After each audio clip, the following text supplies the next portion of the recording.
Од 16 октомври оваа година Министерството за транспорт и врски објави оглас за доделување на станови под наем за ранливи категории. Сите потребни документи и апликациите за прв пат ќе се поднесуваат во меѓуопштинскиот центар за социјална работа. Значи, ние како институција веќе сме спремни, поточно во текот на вчерашниот ден и тековно сите овие денови, заклучно со 16 ноември, службите ќе бидат на располагање на корисниците кои ќе сакаат да поднесат документација. Во овие 76 станови ќе бидат поделени на 7 категории. Тука спаѓаат, значи, самохраните родители, деца без родители, припадници на ромската заедница, корисници кои имаат елементарна непогода, корисници на постојана и социјална помош, инвалидизирани лица и слепи лица, корисници на социјална помош. За сите овие посебни категории, значи, ние ја даваме апликацијата, би сакала да ги информирам дека барањата се подигаат од Центарот за социјална работа и потоа комплетирана со сета документација ќе треба да биде доставена до Центарот за социјална работа. После завршување на огласот, ние како институција сме должни сите поднесени барања, односно апликации, комплетирани, да ги доставиме до комисијата која е во Министерството за транспорт и врски, составена од повеќе членови, односно од представници на Министерството за транспорт и врски и Министерството за труд и социјална политика.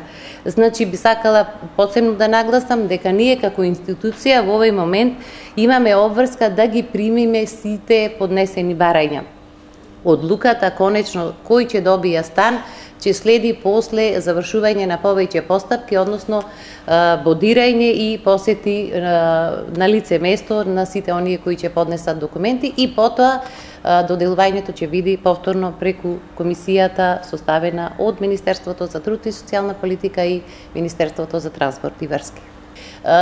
Зависно од која категорија, така има и различна документација. Само за илустрација за пример, да речеме секој треба да достави лични документи, тоа се изводи на родени, уверение за државјанство. Понатаму треба да се достави потврда дека лицето не поседува стан на негово име или на членовите од неговото семејство, уверение дека е жител на Прилеп, уверение дека има платени даноци.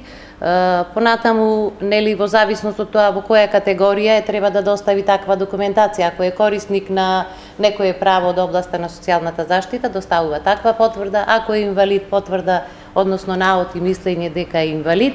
Ако е самохран родител, документација која го потврдува неговиот статус. Исто така треба сите да си достават и изјави од нотар, со што потврдуваат дека е валидна нивната документација, а исто така изјава дека на нивно име не поседуваат стан или друг објект.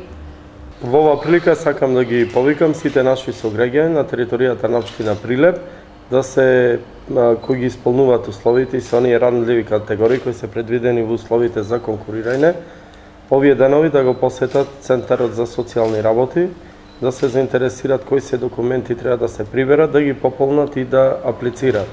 Со ова навистина, после, да речам, повеќе од една декада, ќе се реши проблемот на 76 фамилии со нивното стамбено прашање, односно ќе возможат да имаат покрив над глава.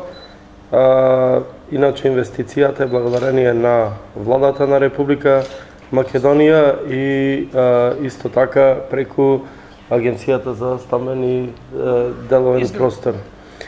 Изведувач. Да напоменам и тоа дека зградата е изградена по највисоки стандарди со енергетска ефикасност, достапност до сите категории на лица, пред се за лицата со посебни потреби и се наоѓа во населбата Точило. Уште еднаш ги повикувам сите наши сограѓани да го посетат Центарот за социјални работи, да се заинтересираат и да аплицираат за овој конкурс. Човечкиот фактор е исклучен, сите оние кои ги задоволуваат основните услови спрема бодувањето ќе бидат и корисници на овие станови од 35 до 45 квадрати.